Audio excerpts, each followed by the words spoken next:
Join us for a tour of the Prospect House, a family home full of history, including hundreds of artifacts from the Civil War.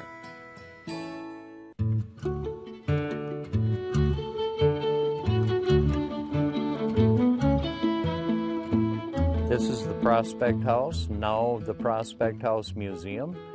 My great-grandfather, Captain James A. Kohlauer, moved here in 1882 to join his best friend, Mr. Everts, and start the lumber yard.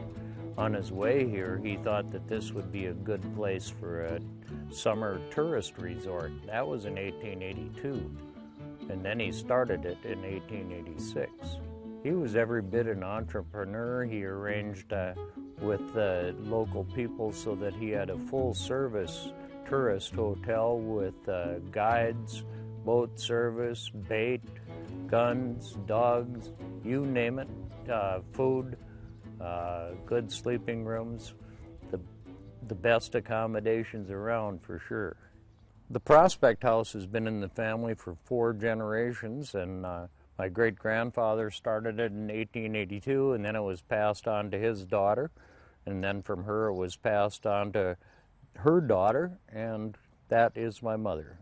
After her father died in 1970, they moved in, and she started working immediately on just keeping it original and restoring it to the original shape as much as possible. I don't really know why. She was just, that was her passion, to keep her family home that she was born in and died in, keep it for everyone to enjoy, I guess. My mother had dementia and kidney failure, and her mind was going, and I was the last of the family to take care of my mother and sort out 200 years of family things that had been stored in 18 rooms for 100 and some years, and I just started working on it while I was taking care of my mother. It was a huge job. So I started in the 3rd floor library up there, where I guess actually the whole 3rd floor was just a huge storage area piled solid with about 5-foot deep stuff from one end to the other. And I spent 6 weeks in the library, every day, all day, for 6 weeks. Then I went into the next old room that was one of the bedrooms in the old hotel when it was the first tourist hotel in town. And that room was full of antique women's clothes, and I really didn't want to get into that. And then I went into the next old bedroom, and in that room I opened up a trunk and found a chest with nearly 200 Civil War letters in it. And then I started to find Civil War things all over the house, and that got me re-enthused into sorting out this mess.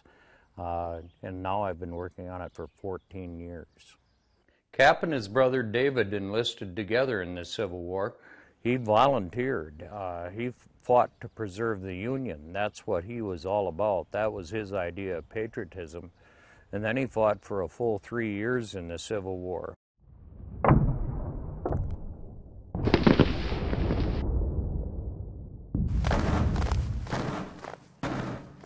He was with Sherman on his march to the sea. He was shot through the right shoulder in the bloodiest 2-day battle of the Civil War, Chickamauga, with 35,000 casualties in 2 days.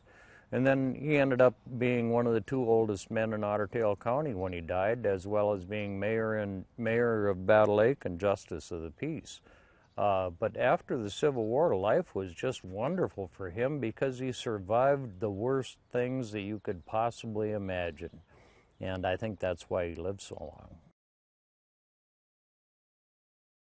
This is probably one of the most fascinating things in the house. It's a letter from the surgeon describing my great-grandfather's bullet wound through his left shoulder. My great-grandfather wrote right on top of it, "Blood from wound received at Muscle Shoals, January 25th, 1864. That's Cap's blood on that letter. And over here is his sleeves to his uniform with bullet holes in each shoulder where he was shot. Letters that he got when he was in the hospital with typhoid fever. He nearly died there. And there's even a bottle of typhoid fever serum. They're kind of hard to find these days. This is him holding his Civil War rifle, and here it is right here, and his brother David's sword. The blue stuff on the handle is shark skin. And when David died in Nashville of typhoid, Cap sent his sword home with David's body, and Hiram, another brother, picked up the body and the sword and headed home, caught typhoid fever himself, and died 2 weeks later. This bedroom has got all of my great-grandparents' things in it, and one of the more unusual things is this coverlet down here. It's actually a burial shroud from the Civil War, and it very likely wrapped Cap's brother David in it. It's very valuable and very delicate. It's got cotton threads going one way, wool threads going the other way, and the proper way to clean it is to hang it on a clothesline during a snowstorm. Cap was real good about writing home to his mother and his sister and his brothers. He didn't want to get them too alarmed about how bad things were out there on the battlefields. David, however, wasn't quite as good. I've got his original Civil War letters here before he died. My dear mother, since last I wrote you, you perhaps have been wondering where we are, but this will set you at ease in that regard. Well, that's pretty nice. Then down here he says, it was a terrible sight. I have seen a good many sad and fearful sights since in the army, but none so disgusting or repulsive as this. The rebels lay piled up in heaps, feet and heads together, and with no more regard to order than if they were slaughtered hogs. Some without arms, some without legs, some headless and in all shapeless forms and conditions. Those shot with a rifle, most of them were shot through the head or chest, and many I noticed were shot through the eyes. Some were blown all to atoms. One we noticed had his hands shot off, shot through the head, his legs shot off twice, and shot through the heart. David, you're writing home to your mother. A month later, he was dead. This is one of the most special things I found in the collection in the Civil War Museum. My great-grandfather and my grandmother saved everything to do with Lincoln, and this is an 1864 campaign poster that was hanging on a telephone pole, or, well, I guess telegraph pole, before Lincoln was elected. This is one of the earliest things I found to do with the Civil War, and I immediately framed it in UV glass and put it aside so that it would be preserved. This is a glass plate negative from the Civil War of a couple of Cap's Civil War buddies. It's a negative on glass, and you develop it by putting a background on it. So without the background, they don't have any clothes on, and now they do.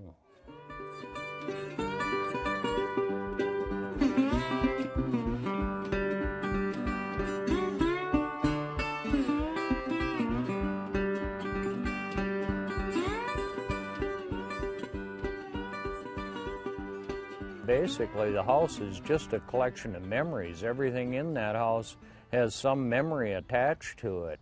We weren't collectors, we just saved memories. And when I found that chest and found the Civil War letters in it, of course I knew they were old letters. And then I started figuring out what they were, and you know, I was really confused at the start because you don't expect to find 100 and some Civil War letters anymore. It's got to be one of the largest finds in the United States in the last 40 years. 300 Civil War artifacts is pretty unusual in today's world.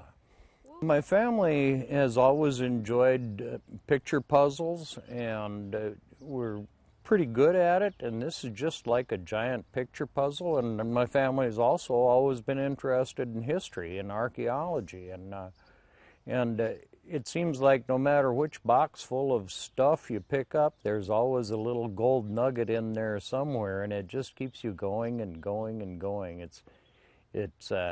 It's like a giant picture puzzle with pieces missing or lost all over the place, and you keep finding, I got another one, I know where this goes, and you put it over there with the other half of the whatever it is.